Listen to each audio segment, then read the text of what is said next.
manana ny ambarany manoloana ny fananganana ny gouvernemanta ihany koa ny filohan'ny antoko fiombonan'ny demokrata eto Madagasikara na ny FIDEM Andriamatoa Maurice Berantoise dia ny gouvernemanta tokony hatsangana ny gouvernemanta ny fampiavana-pirenena. Za dia anisan'ny taky hoe premier ministre ao apetraka io tsy maintsy olona ny ara-dita aminy dia amin'izay lafin'izay zany azo tiany hoe afapo satria za dia nihevitra mihitsy fa na i Roger Kolo na i Roland Jules Tena tokony premier ministre teo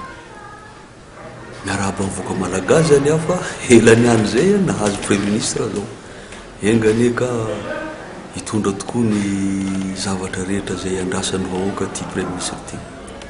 mikasika ny gouvernement ndray za moa dia nisan'ny teny koa hoe nisy fanambarana zay nataony Rajonary Mampianina filoham-pirenena tamin'izy nanao ny fianianany dia hoe ametraka firenena tandalana sy anao fampiavana-pirenena. Za zany matoko fa eto Madagasikara misy malagasy fanaraka tsara ohatra ka ny maizy azy amin'izay fanambarana nataony filoham-pirenena zay. Tsy maintsy atao zay ho firenena tandalana ny Madagasikara